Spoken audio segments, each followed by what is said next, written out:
You're listening to international investment advisor Doug Goldstein on the Goldstein on Gelt show, the financial show where we'll talk about how you can make the most of your money. With all the confusing financial chatter bombarding you each and every day, Goldstein on Gelt will give you the practical information you want and need about living a financially stable life. Here's your host, money maven Doug Goldstein. Okay, we are back. We are talking to Professor Walter Williams, who is in the Department of Economics at George Mason University and has recently come out with a new book called Race and Economics: How Much Can Be Blamed on Discrimination. Professor Williams, it's an honor to have you with us today. Thanks for inviting me. I'd like to start by talking about one of the topics which is very important in your writings, is about central economic planning by governments. And the main question, which is, has that resulted in greater freedom or prosperity for any people? Well, some people benefit from government favors, and some people lose. So it's a zero-sum game. But there's a lot of regulation in the United States and as well in your country, and what I try to do with the book, Race and Economics, I say, look, discrimination does not explain as much as people say that it explains, which is not to say that racial discrimination does not exist in the United States, but I ask people to look at some other areas that harm people. For example, what does it take for a person to be able to get into business to own and operate a taxi? Well, you don't have to have a college degree. All you need to do is go buy a car, a used car, and get some insurance, and lo and behold, you can be in the taxi cab business and making maybe $40,000-$50,000 a year. But what stops so many people from getting into? Well, in New York City, for example, the license, they call it a medallion, to own and operate one taxi, in May of 2010 sold for $603,000. Oh my gosh. In Philadelphia, $75,000. Chicago, $55,000. In Boston, I think it's $80,000. So you say, well, what is the effect of a licensing law like that? Well, it tends to discriminate against anybody getting into the cab business who does not have $603,000 lying around or bank credit to be able to get a loan. And so, far more important than racial discrimination are these laws. But and so, like in New York City, you don't find many blacks owning taxis. But in Washington, D.C., most of the taxis are owned by blacks. Well, how do you explain that? Do you say, oh, well, there's no discrimination in Washington, D.C.? That's just plain nonsense. The license to own and operate a taxi in Washington, D.C. is $200, and that explains the difference. It doesn't have anything to do with discrimination. Isn't the concept of the requiring medallion or licensing in any field ultimately to protect people who otherwise couldn't protect themselves? No. The most of the times when a license or some restriction, it's to protect the incumbents in the field, the people who are already practicing, against competition. That is, those people who have licenses, and this applies to any area of licensing. Those people who have licenses, they are very happy because the effect of licensing, regardless of any stated objectives behind it, the effect is to make the supply of practitioners fewer than it would otherwise be without the licensing. So let's take the extreme case of a doctor. Wouldn't you want to make sure your doctor is licensed? And that costs hundreds of thousands of dollars to get through med school. No. I think that what you need is that, well, yes, the consumers benefit immensely for information about the quality of the doctor. But it's not clear that licensing is the best way to generate that information about quality. And matter of fact, if you look at doctors, they protect one another. For a long time, it was considered unethical for a doctor to testify against another doctor. Many doctors, the AMA a number of years ago, they said that roughly 12% of doctors should not be practicing because they're either alcoholics or dope addicts or just plain incompetent. Now, if you call the AMA and say, well, would you give me the names of these doctors, they would not be forthcoming at all. So the licensing in almost any field, regardless of the stated intention, discriminates against those who would enter. And for example, a lot of doctors will say, look, if you look at medical boards, virtually all of the members are doctors. And so the doctors will explain this by, well, who's better able to regulate doctors than other doctors? Well, with that kind of reasoning, you would want to make Al Capone the Attorney General, because who's better able to regulate thieves than a thief?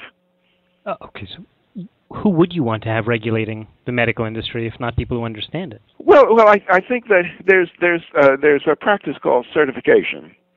That is, you have doctors take a test, and they're certified as a Class A or Class B, Class C doctor. But the certification does not restrict entry, whereby licensing does. Then there's something else that's probably prevalent in your own country that has a devastating effect on discrimination. Matter of fact, it encourages racial discrimination, and that is the minimum wage law. Mm-hmm. And if you ask, well, what are the effects of the minimum wage law? Well, you put yourself in the place of an employer. Today in the United States, the minimum wage law is $7.25 an hour. That's the whole country? That's a federal minimum wage? That's the federal minimum wage. Now, there's some state and local minimum wages that are higher than that, but the federal minimum wage is $7.25. Now, you say, well, what is the effect? Not the intention. What is the effect behind the minimum wage law? Well, you see the effect if you put yourself in the place of an employer, and you must pay $7.25 an hour to no matter whom you hire. Well, will you hire that worker who is so unfortunate so as to have skills that would only enable him to produce $3, $4, $5 worth of value per hour? Well, most employers would look at that as a losing economic proposition. Pay somebody $7.25 when they can only add $4 or $5 worth of value per hour. And so the minimum wage law is to discriminate against the employment of low-skilled people. And who are low-skilled people? Well, it's teenagers for the most part. And matter of fact, I did a book, this is 1989. It's called South Africa's War Against Capitalism. And I did a study and I went to South Africa a number of times, and I did a study of labor markets in South Africa. And I found out, and I give quotation and reference after reference in my book, that white racist unions in South Africa who would never have a black as a member were the major supporters of minimum wages for blacks. And their stated reason was to protect white workers from having to compete with low-skilled, low-wage black workers. Mm-hmm. And that is and matter of fact, the minimum wage law is one of the most effective tools in the arsenals of racists everywhere in the world and down through history. And so we don't ask what the effects of a law is. We ought to ask, well, what are the intentions? Now, in the United States, we have different intentions, different from those in South Africa, but the effect is the same. I see. We are talking with Professor Walter Williams, who actually is originally from Philadelphia. He's got his degrees in economics from UCLA, his Ph.D., and he's written over 150 different publications as well as many books. Recently came out with the book Race and Economics. Professor, you've been distinguishing between someone who is underpaid and someone who is underskilled. In fact, in your book, you talk a lot about that as a real issue. What would be the solution? Good-hearted people want to make sure that poor people are able to actually get a fair wage or be able to support their family, but they're underskilled. So how do you deal with that? And the way that you do that is you try to improve people's skills. That is, you just can't. You don't make them any better off. Poor people any better off by pricing them out of the markets, that is, forcing people to pay them a wage higher than they otherwise would be. And the minimum wage law is not. As an anti-poverty device, it doesn't even pass the smell test. For example, what would you think of me if I suggested you say, well, Walter, how can we eliminate poverty in Somalia? Mm-hmm. And I say, oh, well, just raise the minimum wage. Right. That would be absurd, sure. That's absurd. And so the way that you get people to earn higher wages is somehow improve their productive capacity. And then also eliminate barriers to entry. That is, some low-skilled person, if you enable him, if you let him work for $5 an hour, what he's worth in terms of his productive output, at least he would have a job. And having a job means that he could acquire skills on the job. But what the minimum wage law says, well, it's $7.25, and you only produce $4 or $5 worth of value, you don't get a job in the first place. You don't get a chance to upgrade your skills. It's very much like in the medical profession.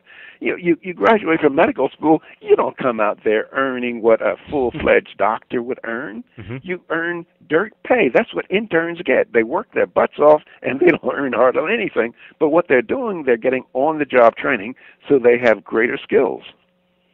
I see. Let me ask you a question. Does the same principle apply to affirmative action?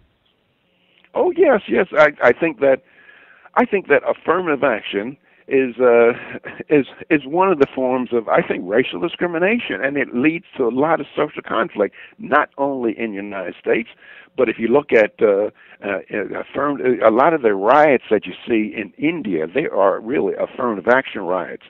Or the fighting between the Sinhalese and the Tamil in Sri Lanka. They are a result of affirmative action. They call it backward policy, a backward people's policy in Sri Lanka.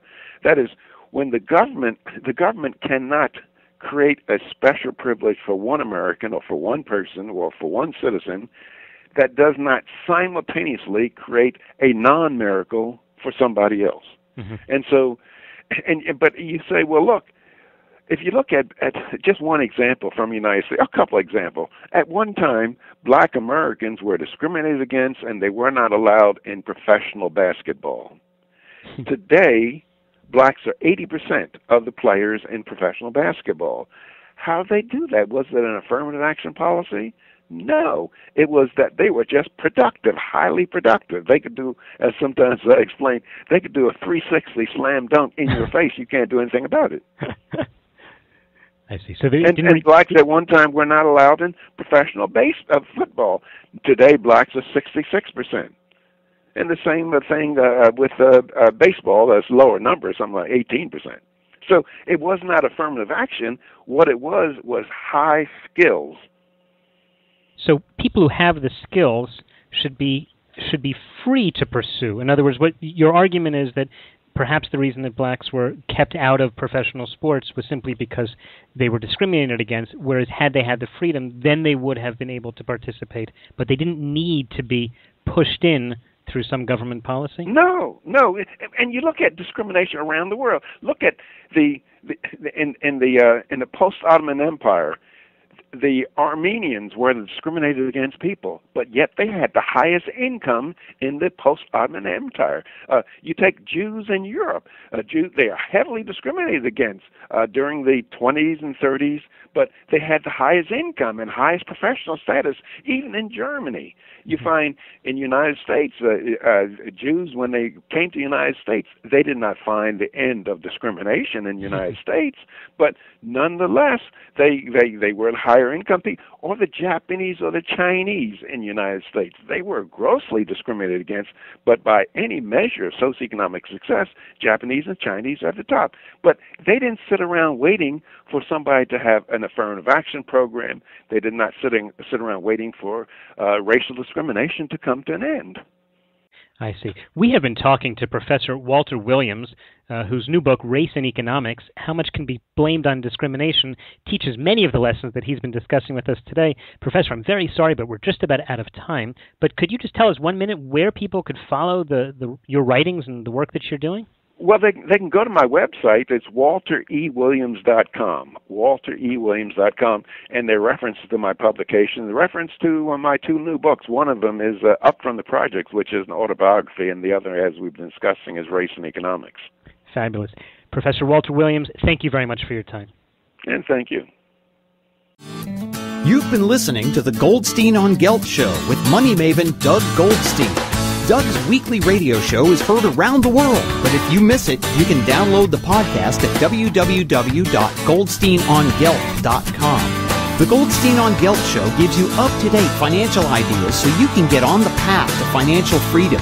If you'd like your questions answered on the air or off, send Doug an email to doug@profile-financial.com. It's your money for your future, so join Doug every week to build your wealth on the Goldstein on Gelt Show.